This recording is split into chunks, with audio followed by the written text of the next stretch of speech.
Telsa, the Tesla. We are going to be filming in a different location today because today is all about a Tesla Model Y review, specifically mine. Her name is Elsa because she is white in color like the snow.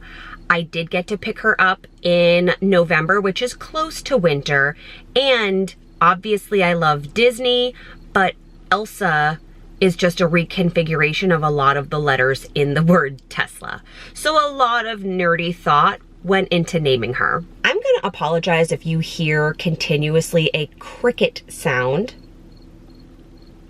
I don't know if the audio can pick that up. I have a permanent resident, and honestly, I don't mind her. I've named her Tilly. If you watch Big City Greens, that will make sense to you. If not, it's okay. And she lives in the car, and sometimes she's loud and sometimes she's quiet, and she wants to make her guest appearance on BariTale coaching. Oh, she's quiet now. Thank you, Tilly. How very rude of her. So it's been almost a year since I have owned this Tesla Model Y, so I thought I would give you an update on the pros and cons as I see them, and also include if I think the car is worth the cost, especially because Teslas keep going up in price despite not necessarily changing anything about the models. And I'll show you some of the things I've done to personalize it to make it feel more like me. If you are interested in weight loss surgery, Disney content, and the occasional car review video, please be sure to subscribe. You can join our BariTale family. We love to see this family growing. Make sure you like this video if you are interested in future updates, and we'll get back to regularly scheduled programming soon. But I thought because this car has become such a big part of my life that I would share it with you. This all started last summer when I test drove a Model Y at a dealership that had freshly opened relatively close by. It's like an hour from here. I quite literally test drove the car, immediately came home and placed an order. And then, because of the pandemic and production issues, I, like so many other people, waited for months. Like, I placed my order in July and didn't pick up until November. And as usual, because I love ya, I did document this whole process. So I will make sure that I leave that first Tesla video here that I filmed over the winter. I was so excited. I was so excited to film that video. A Tesla has been on my goals list, my dream car list, since I sat in a Model X, and that had to be at least 8 years ago. So it was a very exciting day. Since I have owned this car, several things have happened. I'm going to share something elitist with you, which is not typically my mentality, but I now view gas as a means to power a vehicle as straight up archaic. It just doesn't work for me. It seems like it's just a very expensive inconvenience that I would need in order to get from A to B on a map, to stop and have to pay crazy high prices to go to work, to do my errands. It just seems nuts. And I know what the counter argument is. The counter argument is, Chels, when you go long distances, you still have to stop to charge. And that's true, but we recently tested this. We did this because we did a road trip from Falmouth in Cape Cod, Massachusetts, all the way out to New York to go on our most recent cruise. And while we did stop twice, it wasn't to charge twice. The first time was to stretch our legs. The second time was for dinner. It only took 10 minutes at a Tesla supercharger to fill my car, to get it ready up to 100%, which is like 330-ish miles. There are not always Tesla superchargers on your journey. However, if you put it into the Maps feature, you can see where all the superchargers are. Let me demonstrate. I'm at home in my driveway. This is what we see. Also, Callie always changes the color of the inside of the car. So it's a different color basically every time I get in. Show me superchargers in my area. And then all of those little red dots are Tesla supercharging stations, which are going to charge your car incredibly quickly. So when you're on a trip, you plug into the navigation system where you're going, and it will tell you your battery percentage when you get there. And if it's low, it will pull up all of the superchargers along the way. And you can also have that as a feature so that it's available on the map for you whenever you need. And yes, charging does cost money, but it's inexpensive compared to gas, and there are still free charging stations in existence, which I found one the other day. Here's the pros and cons of the free charging station. The pros: 1, it's free. 2, you are like guaranteed a parking spot. As an electric vehicle, I have found that there are always better spots for me in my electric vehicle. I went to Plymouth recently for a friend's soiree, and it was packed. The town was packed due to a festival. I circled so many times, and then I remembered that there were electric parking spots behind the town hall, and both of them were open. They were the only spots available, and I got to charge for free while I did all my fun activities, and I found a spot. So I am finding that in really busy places, including parking garages, electric vehicle spots are prioritized, which feels very fancy, but it's also awesome. It's incredibly convenient. Now, the downside, the cons of the free charging, usually it's on a regular charger, not a supercharger, so it's definitely slower, and you need an adapter. So at charge point stations, you need an adapter to hook onto their charging device to make it fit your Tesla.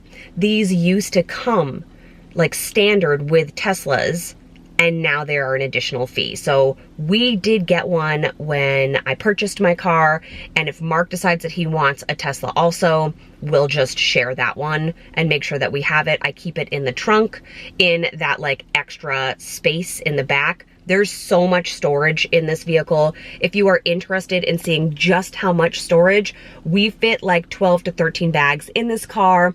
I will link our Bermuda travel vlog. It's right at the start of the video because it's before we even leave home. So if you're looking for how much storage exists, this is the car for you, especially if you are a parent. Something else that we've done is that we installed a Tesla charging station here at the house so that it does charge quickly. This was not an inexpensive task. We had to change a lot of the electricity so that it could handle the Tesla supercharger. We also had to order the kit itself, which came directly from Tesla, and I think it was $500.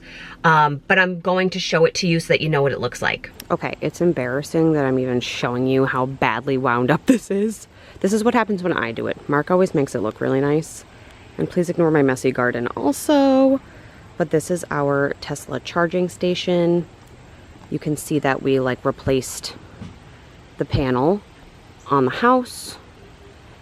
This is what it looks like. The nice part of this is that we know that Elsa will charge super quickly. Everything works well together because it's all from the same company. We did not have this ready when we first brought this car home. So we did charge it on a regular outlet, and it just took a long time, but there wasn't a difference in terms of like pricing. I used to try to find supercharging stations so that way I could charge more quickly, but it wasn't really anything except inconvenient. Not a deal breaker, but I think if you are buying into the electric car life, having a supercharger at home, regardless of the brand, is something you may want to invest in. Oh, I am finally good at driving with one foot. I know that sounds weird. Hear me out.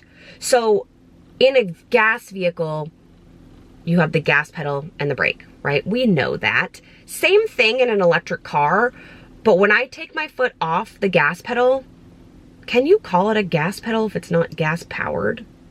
The pedal? The go pedal? I don't know what you would call it, but when you take your foot off of the go pedal, the car automatically slows. This was such an adjustment at first. I felt like I was constantly like forcing the car to stop short while I was driving, but I'm finally good at it. And now when I switch and drive Mark's car, he still has his red Jeep, which you might be able to peek right over here. When I switch and have to drive that car, I take my foot off the gas and I'm like plowing into things because I think the car will automatically slow. It doesn't. It doesn't. So that was a huge adjustment for me. So let's talk about safety. We've been in a full car accident to put this puppy to the test. I'm kidding about the reason why, but not kidding about the fact that we have been in a car accident. On my birthday weekend back in April, Mark took me and Callie to brunch in Boston, and we were on the highway. The car, 2 cars ahead of us, stopped really short in the fast lane. The car in front of us stopped short as a result. We hit them, and then the car behind us hit us. It was scary. We were all fine, no hospital visits, we're good. Don't worry. But a few things happened. One is that the car automatically braked on its own to prevent, obviously, the collision, but also further damage. Additionally, all of the exterior cameras automatically recorded what happened, what they were seeing in that moment. When they feel a collision happen, all of the security cameras save and download that footage. Despite being hit quite hard in the back and colliding in the front with the car in front of us, there was no visible damage to this vehicle. There should have been. It felt like there should have been, and there wasn't. I can tell you from experience that this is an incredibly safe vehicle. It was scary, Callie cried, but we drove away without any visible damage whatsoever. The worst part of this experience was how long it took to get fixed. While we were driving away, I was on the Tesla app requesting an appointment, and it took from that moment until I got my car back probably 10 to 12 weeks. With this particular brand of vehicle, you can only get your body shop work done at a Tesla approved site, obviously with Tesla only parts, and they have to be special ordered at the time. Additionally, anytime there's a tussling of vehicles or any kind of damage, which we'll get into next, they replace and recalibrate all of your cameras. So it takes a while. Luckily, at this time, we had a third vehicle, so I was able to borrow Mark's Jeep, and we did get a rental car, which was an Audi at the time for just a few of those days when we realized that insurance would cover it. And while it was nice, I missed this car so much while it was away. It sounds so silly to be attached to such a thing. I have never been attached to my cars this way. I've loved my Jeeps. I loved my Vic's Versa, my Nissan Versa, and I really, really loved my Mini Cooper, but this is different. This is a different type of relationship, and when she's not here and I'm driving something else, it just doesn't feel right. Like it's not it. It's not the vibe. The damage that I'm talking about or recently mentioned here is that I had to replace the windshield. So due to no one's fault, just typical highway driving, a rock hit the windshield almost directly in the center and created a huge crack. It did grow over time, but it was never in danger of actually like opening the window, if that makes any sense, due to the type of glass that it is. Again, a Tesla owned shop with Tesla approved parts, and it's typically a Tesla technician who will work on it. After several weeks, I finally was able to get Elsa into the shop, and I waited while they did the work because I had to be there, and it took 6 hours to replace the windshield, but also once again, they had to replace and recalibrate most of the cameras. So it just took such a long time. And currently I have an issue where someone hit my mirror. This one was not anyone's fault because we weren't even in the car when it happened. I will keep you posted on Instagram in terms of how long it takes for me to get a new mirror replaced. I truly appreciate like the high quality parts and how thorough Tesla is when they take care of your vehicles, But the downside, the biggest downside, is how long it takes for those things to actually happen. Okay, now is time for the fun part. Let me show you some of the ways in which I have personalized Elsa to feel like me. This is the console where I keep all the fun things. I love that this bag just fits so nicely in there. Let me show you what's in, I call this my car kit, but it's kind of like my little emergency to-go bag. This is a lot of like Lily on Lily. All right, let's dig through here. Sunglasses, of course. I have an extra backup in here. I have Band-Aids because my child often hurts herself. Look, I know the outside is ugly, but look how cute the actual Band-Aids are. They're from one of those little tin kits at Target. My favorite hand lotion. Of course, sanitizer. This one smells like the Contemporary in Disney World. My current favorite lip gloss. So I always have at least one in here, but this is the Lip Glow Oil it tastes a little bit like cherry from Dior. I absolutely love it. I also have more of a lip mask. You can see how much of this one I actually have used. I have the peppermint one in the house still from Christmas last year, but I will use every drop of this. And I have, still on lips, my Dole Plantation chapstick from Hawaii. And then I have one for Callie as well. So that way she never feels left out of the lip gloss game. Hair Bubble, more lip products, a little Callie Ray gloss. And this is technically Callie's, my Callie's. It's a lip shimmer, but honestly, I really like it. I think it might be from Claire's. I have a glasses cleaning kit for sunglasses, but also for my daughter's eyeglasses.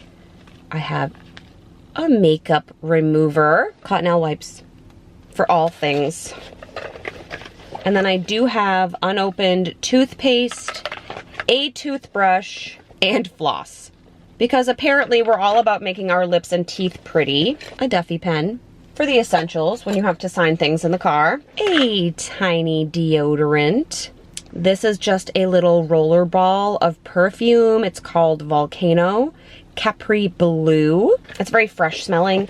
And my pass for our local farm, because we are seasonal pass holders to Disney, but also to the farm. And now we are going to install a sunglass holder. So I always have sunglasses on me. I love the way they look aesthetically, and that's for so many years why I've worn them.